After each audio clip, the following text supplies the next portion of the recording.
stand by for action.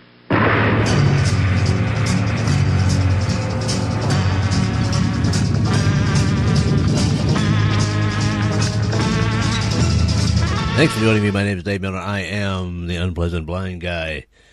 Hope everyone had a fantastic Thanksgiving, and hope my Jewish friends are having a happy Hanukkah. I've got something for you this time. Now, this was brought to my attention by Doc DLB in the Bacon Zone, the Bacon Zone having been named by my friend G-Ski Rocks. And I found it very fascinating, particularly given that the left loves to try and use academia to bolster their points and to attack their enemies. So I decided to examine this a little bit. Now, what Doc pointed out to me was a little something called oppositional defiant disorder. According to the Mayo Clinic Online, this is the definition. Even the best-behaved children can be difficult and challenging at times. But if your child or teen has a persistent pattern of tantrum, arguing, and angry or disruptive behavior toward you and other authority figures, he or she may have oppositional defiant disorder. Now let's translate this politically, because this is how I believe this is going to be used against people in, for instance, the Tea Party movement. What it basically does is perpetuate the myth of the government being the parent and the people being the child. Now, this works, of course, to the government's advantage, and you may ask yourself, well, why would academia support that? Now, remember, much of academia is funded by the government. But it goes a little bit deeper than that. We have to realize that academia is a world of its own. I've covered this before. And in this vacuum, the real world does not intrude.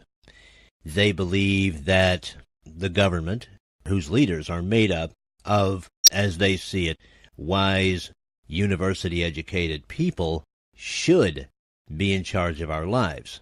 Therefore, we, the people, should not oppose anything that our statist leaders want to do. In fact, if we do, this is seen as some sort of an illness, some sort of a disorder that has to be dealt with. And a great way for academia to insult people and to put them in their place is to create a label to put on people to shame them into behaving. And that's what this oppositional defiant disorder thing is, a method of shaming. But this method is not new, and I can prove it. Now, I take my proof from a speech delivered in 1968. The speech is called Blindness, Discrimination, Hostility, and Progress.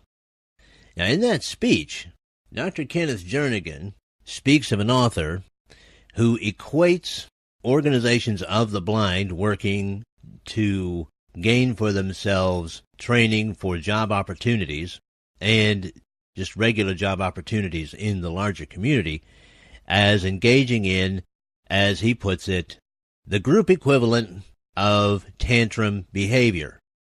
Now again, this was meant at the time to shame the groups.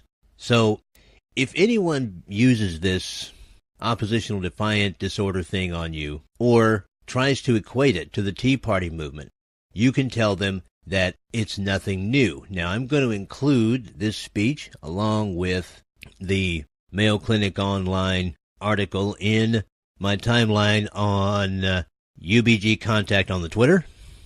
You can go there and read about it. A very old saying goes that what's sauce for the goose is sauce for the gander, or something.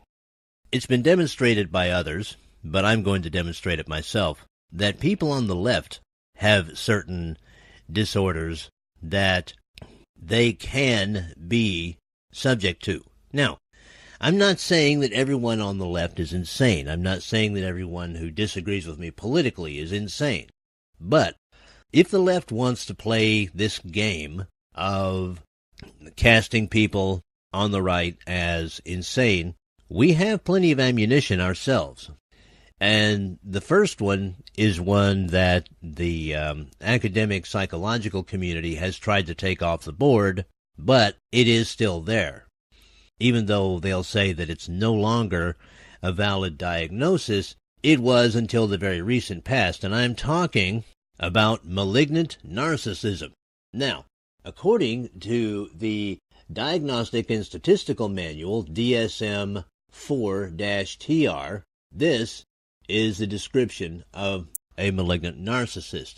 Now, I want you guys to listen to this and see if it doesn't remind you of anyone. In fact, I'll help you. An all-pervasive pattern of grandiosity in fantasy or behavior, need for admiration and adulation, and lack of empathy, usually beginning by early adulthood and present in various contexts. Now, the website that I'm reading this from goes on to say, so, what matters is that these characteristics often found in healthy people appear jointly and not separately or intermittently, and that they are all pervasive, invade, penetrate, and mold every subject, nook, and cranny of the personality. 1.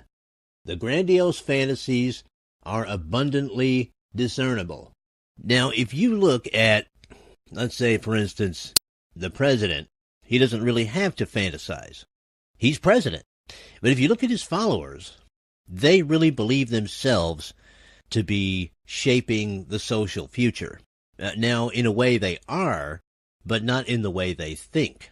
They're on Facebook, they're on Twitter.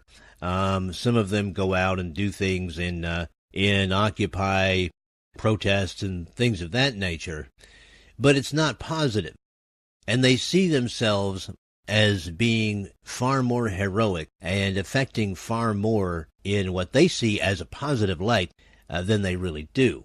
And number 2, that grandiose, often ridiculous behaviors are present. Well, how about giving an iPod full of your own speeches to the Queen of England, or pooping on a cop car?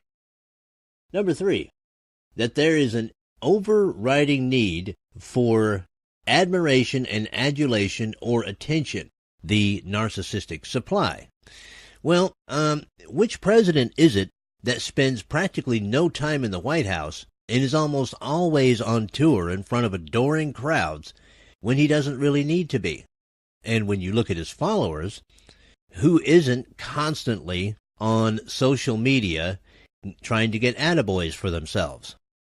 Number 4, the person lacks empathy, regards other people as two-dimensional cartoon figures and abstractions, unable to, quote, stand in their shoes, end quote.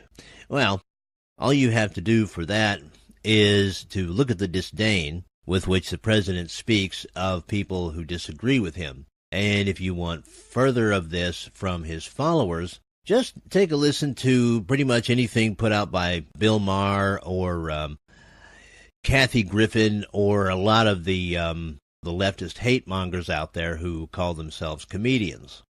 You'll definitely see this one. Now, number 5, that those traits and behaviors begin at the latest in early adolescence.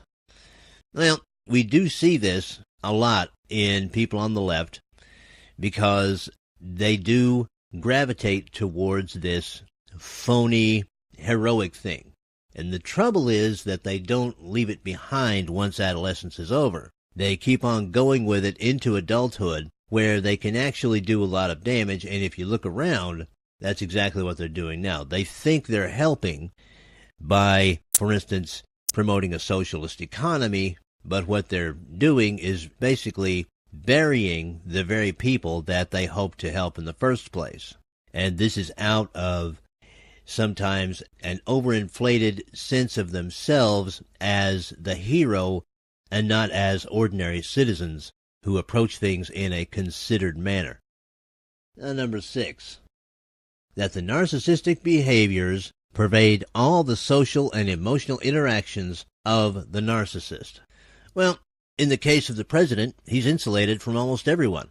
I mean, there is almost no one out there to tell this man that he's off base about anything. He doesn't have to hear it, not from anyone. And he can get rid of people who are close to him when they do dare to tell him that he is not the demigod that he thinks he is. And this is, again, mirrored by his supporters who don't want to hear that the fantasy is a fantasy. They want to go on believing that what they're doing is good and right, and they will listen to no opposing viewpoint. And if an opposing viewpoint is given, they will try to eliminate it and the person giving it, because they're simply not going to have that in their world. Now, if the statists insist on casting those who disagree with them as truculent children, I can't help but point out one more disorder that many of them seem to be subject to. What I'm talking about is codependency. A codependency between the statist and the state. Now, we've heard about codependency in relationships. And like it or not, there is a relation between the state and the people. Now, independent people want the state to be separate. They want the state to be a tool of their will, whereas statists want to be the tool of the state. The first believes that the individual should wield the power, and the second believes that the collective should wield the power.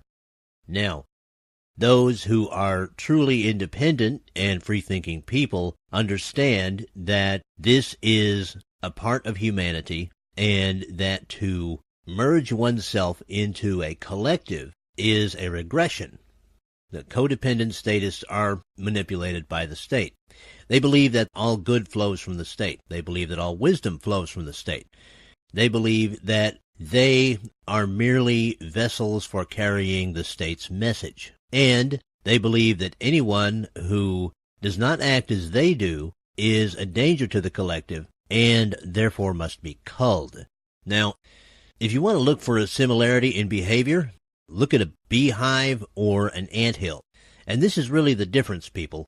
When statists try to use psychology against us by calling us people with oppositional defiant disorder, people who are engaging in the group equivalent of tantrum behavior, when they trot out these moldy oldies to try and label us with and shame us into acting as they do, we have to be prepared to use their own logic against them and point out that their codependency with the state fuels their narcissism, which becomes malignant not only to them, but to the whole of society as well.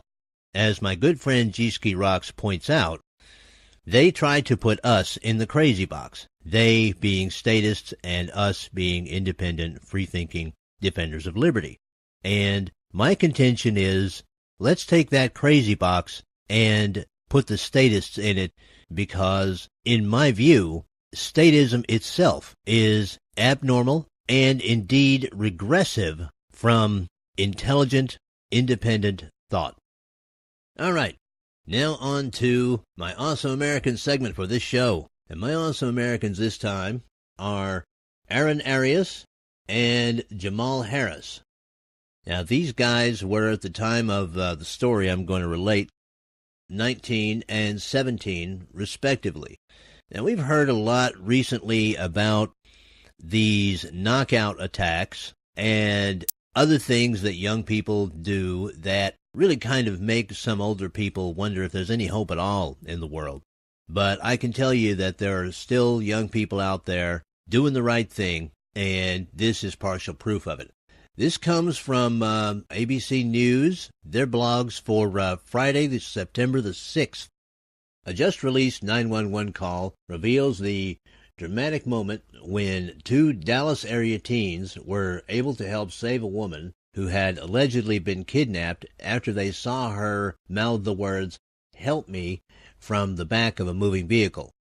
Charles Atkins Lewis, 37, was arrested August the 22nd after allegedly kidnapping the woman 25, who has not been identified, at gunpoint and forcing her into his car in downtown Dallas.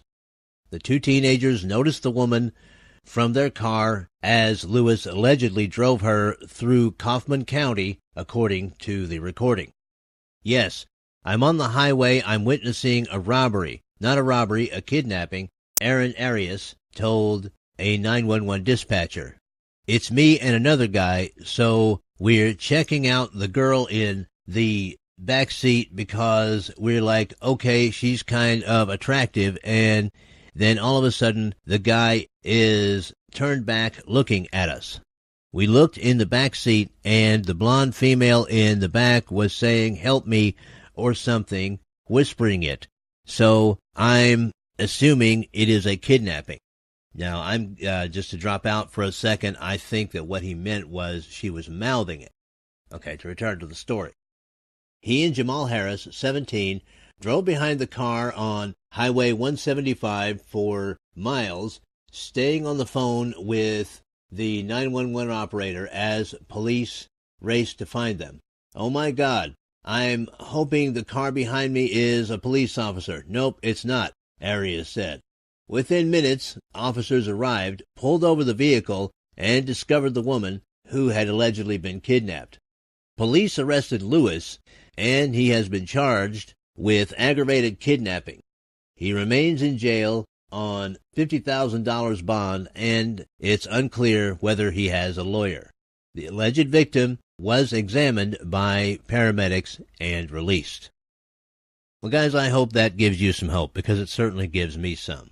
It's not all bad news out there, and it's not all hopeless. Young people aren't all the thugs that the media, who is hungry for the ability to sell airtime, wants people to believe. Yes, some of them are being misled, but there are a lot who are doing the right thing, and this story shows that. All right, that's all for this time. Be careful out there this holiday season. Thank you, and may your God go with you. Goodbye.